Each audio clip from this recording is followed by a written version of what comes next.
there until 1959, then going on to teach history at Bennett College from 1959 to 69. He left Bennett in order to go into real estate work, which he's still doing today. But I think most of all, he's constant. I think he really got into real estate because he loves the properties, he loves the history, and he's constantly, it makes wonderful on-site research for him. So he also is well known to most of you, I'm sure, from having done a town history in 1976 and an updated version in 1988. I have chided him for not bringing order forms for his book today, but I hope that you will all, if you have not seen it, if you have not picked up a copy, that you will all consider purchasing a copy. It's a wonderfully interesting documentation of the history of the town of Washington, including a very fascinating review of the estates and where they were located and how they changed. But today we also want you to know that the town of Washington is more than just estates. It may be known for estates, but it's more than that. So we've included other types of properties in this tour as well. So I'm sure you will enjoy what Carmine has to share with us. And lest I go on any more long-winded, please join me in welcoming Carmine D'Arpino.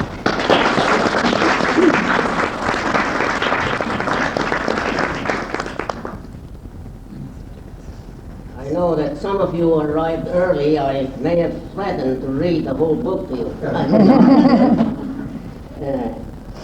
I have it here with me because it has a copy of the map, which you also have in your folder, which shows the location of some of the principal estates, and I may want to refer to it.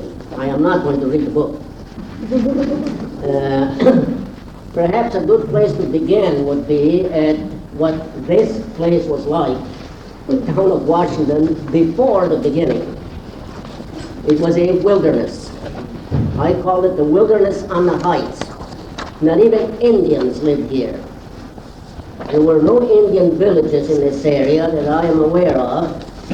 The two closest ones were below Pine Plains, Chicomico, where Mohican Indians lived, and the next was near Wappinger Falls.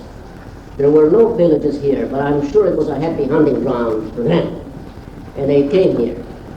Now, how and when did we come in, the people, that is the Europeans? As you know, originally this whole area was occupied by the Dutch, and it was called New Netherlands. What is now New York was called New Amsterdam. And up in Albany, at Port Orange, just a little distance away, it was a Dutch colony. And if you ever get the book, there's a map here that indicates the dreams of the Dutch for empire in North America. Now, before that, as I say, there were no Indians here, but I think it's worth mentioning in passing that not too far from here, some of you are interested in Indian lore, Sylvan Lake in the town of Beekman, until 10 years ago at least, I haven't kept up with it since, they found the oldest datable Indian site in New York State. It was dated by carbon 14 to about 4,600 BC. But they did not get up here where we are. Now, during the Dutch period, there were no Europeans or white people in Dutchess County, what is now Dutchess County. They began to come in after the English took over in 1664. And even then, it took some time beyond that, another 30 or 40 years at least, until they began to really come in. Now, the town of Washington, what is now the town of Washington, was the last to be colonized, the last to be settled by settlers. That's why I call it the wilderness on the heights. For instance, let me give you an example of the early part. In 1659, some people from New England had come through Albany and down the Hudson, and they had chosen what is now Wappingers Falls as an ideal place to settle. At that time, it was still Dutch. But then they discovered, they got permission, but they discovered that to come overland directly across would be impossible because of the intervening wilderness. That's us here.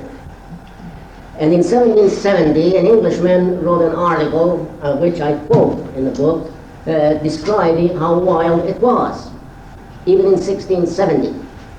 Now, towards the end of that century, Believe it or not, what came in, where I'm in the real estate business at the moment, I was not to begin with, but they were developers. They were real estate developers. We know them as the 9 partners. They got a grant from the Crown through Governor Fletcher of the province of New York of 146,000 acres. From Hyde Park on the Hudson, all the way through, including Clinton, Stanford, Pleasant Valley, Washington, parts of Amelia, as far as the Oblongs. Now, the first subdivision of that property, the first subdivision was immediate, around 1696, 97. 12 quarter lots right on the Hudson. And almost immediately, the partners increased to 19 and then to 39. People bought into it, into the company. The subdivision of the entire area was not undertaken until 1734 to 1741. At the same time, in 1732, the Assembly of the Province of New York passed an act that a road should be laid out from Dover Plains, was said in the vicinity of Dover, they say, across this area to Poughkeepsie, to make it easier for the farmers of that area to bring their goods to market. It was not actually laid out and built or carved out at that time. All they did was to clear it, cut the trees, and smoothen it, making it a sea of mud in the spring. But the road and the subdivision of the property occurred at about the same time. Then why did this area get settled last? Have you ever come up from the Harlem Valley, Route 22, steep hills? It's easy for us to say, looking through the windshield of a car, what's so hard about it? But try to come up those hills when there were no roads. And the only one that existed, which is now 343, was only a widened trail. So they crawled up the hills, those who came from New England, mostly Quakers. They literally crawled up what is now Butts Hollow, and up that road from Dover, and they settled in the first open area they found, Little Rest, on Route 343. Some moved on from there and went over the crest of the hill and started a settlement over the crest on the west side, which is now that cemetery on 343 across from the golf course. They were Quakers. They called it the 9 Partners Meeting. And that was another settlement. And then from the west, from the Hudson, they also made their way across what is now Pleasant Valley and settled on the edge of the first flat area they could find. They called it Pittsbury, Washington Hollow Field. It was called Pittsbury at first. Now, those people were mixed lot religiously. They were Presbyterians, Dutch Reformed, German Reformed, with a sprinkling of Quakers. I might say here that all of the settlers, all of the original settlers of the area, were children of the Protestant Reformation. The Roman Catholics did not get here until much, much later.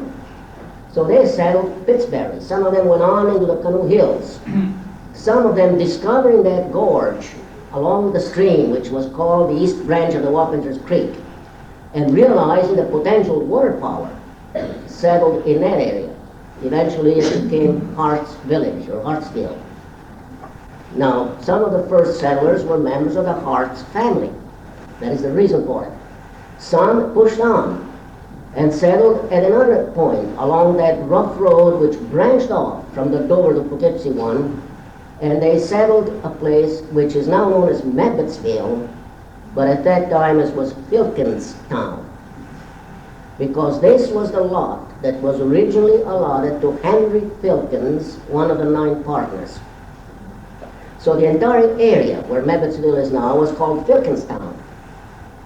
And the road which started at Main Street in the village of Poughkeepsie came over that Dover-Poughkeepsie road, branched off where 44A does now, and ended at Mabbottsville or Filkinstown.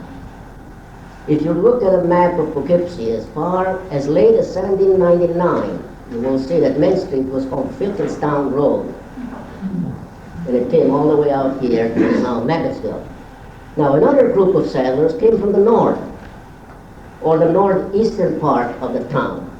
They came up what is now Deep Hollow Road, or over another rough road which wound its way up along De La Verne Hill into the center of the Nine Partners Grand. They settled, made a little village there also. Now most of these were Anglicans, and there were some separatists. The separatists apparently branched off to the right and went into the hills and started farms there. The Anglicans had a little community which is now known as Lithgow. All right, now, the oldest estate in Millbrook was built consciously as a country seat, that is to say, a country residence by a city dweller. His name was David Johnston, sometimes spelled with an E at the end and sometimes without. He was a grandson of one of the original Nine Partners, David Jameson. He got the property through his mother, who was a daughter of Jameson, and built a country seat or a country residence for himself on the hill, or on the side of a hill, in the northeastern corner of what is now the town of Washington. He named it Lithgow. We're going to visit there this morning. It's an abbreviated form of Lyn Lithgow in Scotland, which was the home of his ancestors. Now, eventually, the name spread to the community as well, to the little village of Lithgow. Now, this is roughly a beginning. Now, through the Revolution, the American Revolution, the population increased, especially among the Quakers, because they left their homes along the coast, Nantucket, Long Island. They didn't want to be involved in the fighting, and they augmented the population of the Quaker community here. Now, just a few words about the importance of them, of that community. They did some things which should have put us on a historical map a little more, but did not for some strange reason. When they came here, they were affiliated with the Purchase meeting. This is what they call their area, in Purchase, Westchester. Then they became affiliated with the Oblong meeting, that is the meeting house on Quaker Hill in Pauling. And finally, by 1759, they were a meeting in their own right, the Nine Partners meeting. And they built a log cabin for a meeting house. In 1778 it burned, and in 1780 they built the present brick meeting house that is on the cemetery grounds on 343. That will be one of our places we visit in the fall, not this morning. Now also, in 1796, they opened the first co-educational boarding school in America. There were no co-educational boarding schools before that time. They called it the Nine Partners School. It was for boys and girls. Now, if any of you know any American history, if you've come across such names as Lucretia Mott, who championed the cause for anti-slavery in the 19th century and also women's rights, or Susan B. Anthony. Well, Lucretia Mott graduated from here, and Susan B. Anthony's father graduated from this school, the Nine Partners Boarding School. Now, at that time, 1796, there were no other schools in the area. There were no public schools as yet. Children were educated either by parents, by tutors, or by the religious bodies to which they belonged, so they could read the scriptures. Now also, the only houses of worship at that time was that one, the Quaker Nine Partners Meeting House, and the Pittsbury Presbyterian Church, which the people of Pittsbury had built, beginning with 1746, that far back. And then they had finally finished it, and by the time it was completed, they lost most of their congregation to the bigger church in Pleasant Valley, the village which just was emerging at the time. But the Pittsbury Church was still there. Now, having said all of that, and we mentioned the first estate, I imagine today's business is estates. The estates of Millbrook are famous, and there was no Millbrook then. The name Millbrook did not come in until 1869. Millbrook is a railroad town, for those of you who know, who do not know.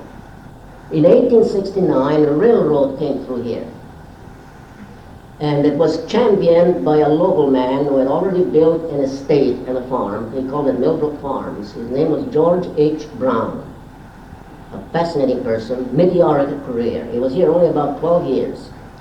He accumulated an estate of 550 acres, the whole area between 44 and South Road, South Millbrook, and Sherrydale Road today.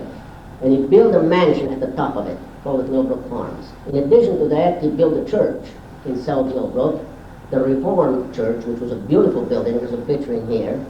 And he built two other chapels, Maggottsville and one for the mill workers at Bloomdale, just above the troopers' barracks on Route 82. It is now the Central Baptist Church.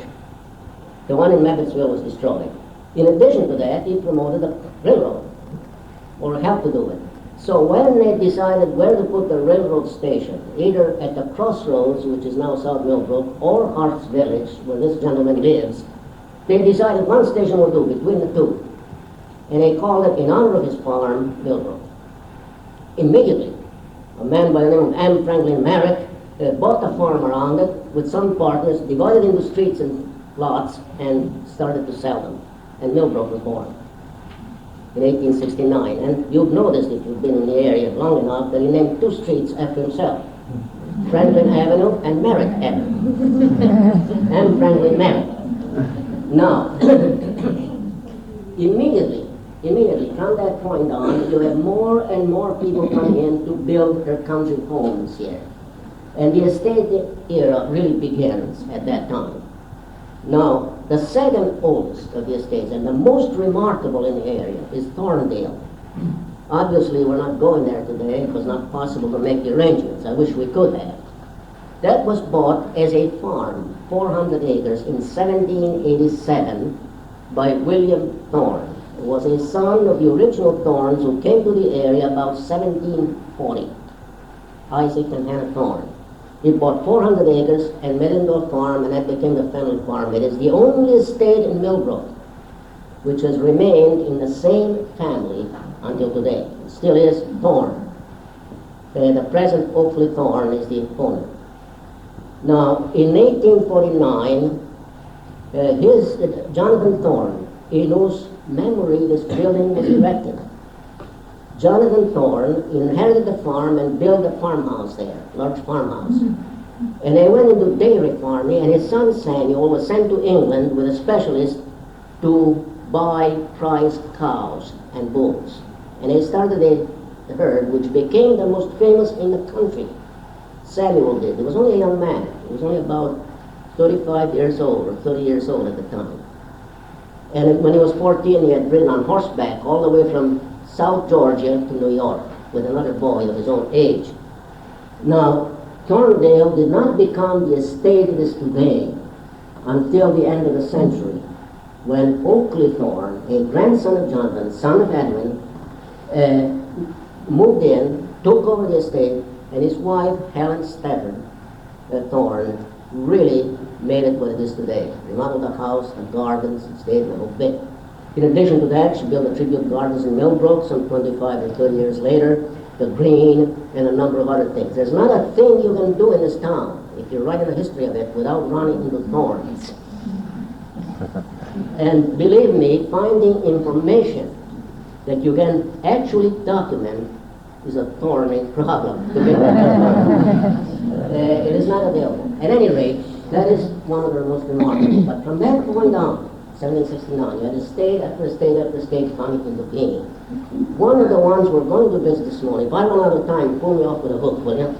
If I go over the time, was Sandonona. Not the Sandonona Pheasant Farm on 44A. This was the estate Sandonona, which included all of the territory between the village of Millbrook and 343, 9 Partners Lane, and almost all the way to Church Street.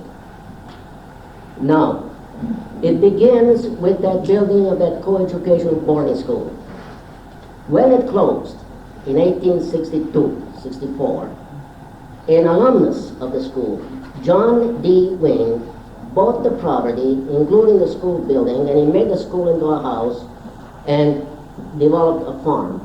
In 1887, he had the whole building moved up the hill about 1 mile and built a mansion there and incorporated the school building into it. That was known as Sandonona. Now, it became a famous place. It had beautiful terraced gardens that went downhill away from the house. And it was famous for entertaining guests from all over. Even the captain of the Titanic was a guest there at one time, and many, many others. And they wrote their name in the guest book, and even poems. There was an article in a Hudson Valley magazine not too long ago quoting some of those poems. If you had time, sometime, try to read it. Now, it was a beautiful place, but as in 1936 on, it was closed for the most part for about 30 years, except for a short time during World War II when the widow of Andrew Carnegie rented it and lived there. You see, her daughter was married to Roswell Miller Jr., who lived in Millbrook and on Middale. They had built Middale. She wanted to be near her daughter.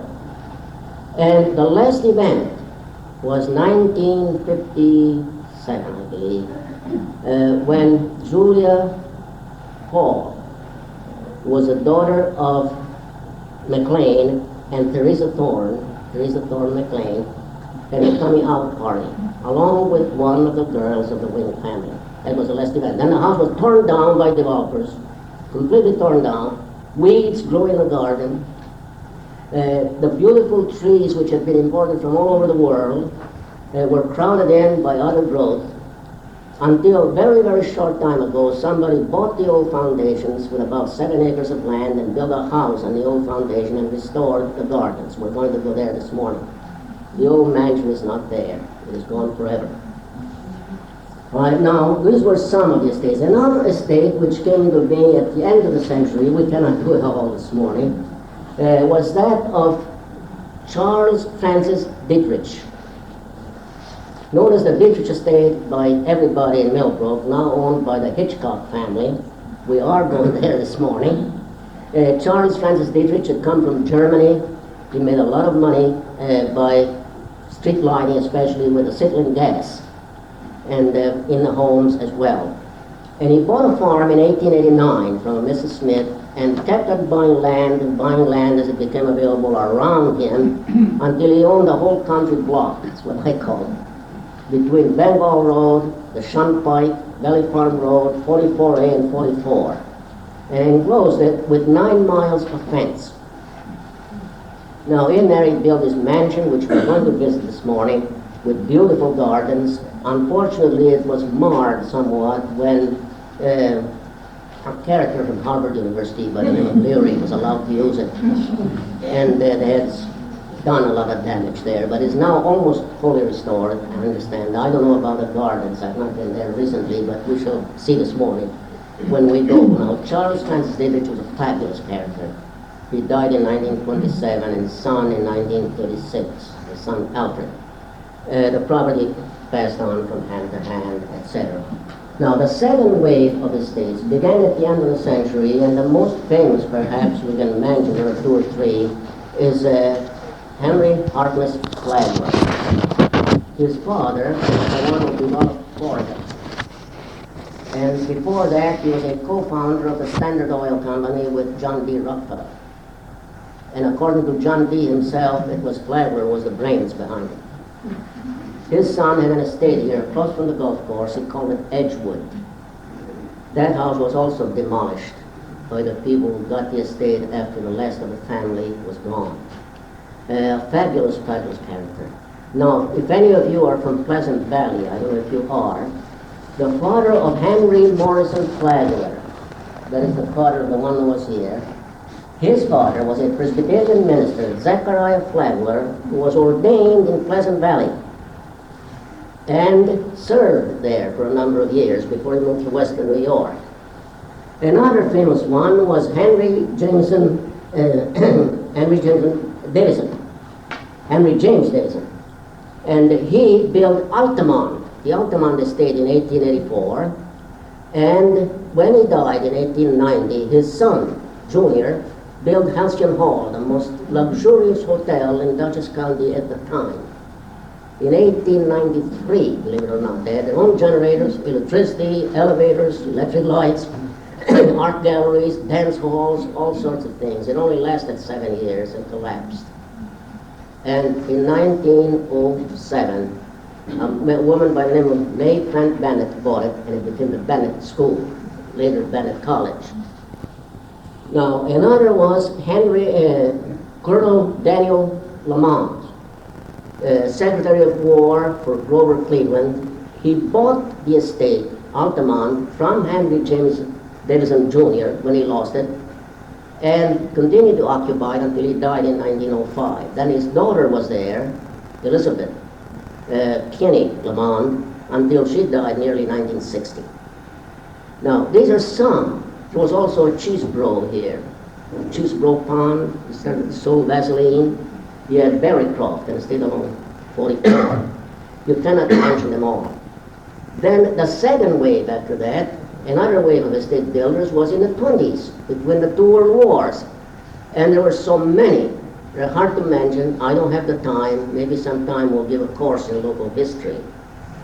But this is a bit of an introduction to the background of Millbrook and the Millbrook estates. Now, I don't know if I've run out of time. Have I? A couple more minutes, maybe? A couple more minutes. If there's some quick questions, I will try to answer them. Rather than to start a new subject. 2 minutes is too short. Well, we will continue to benefit from your insights and information for the rest of the afternoon, fortunately. And we thank you very much, Carmine. There was a wonderful opening.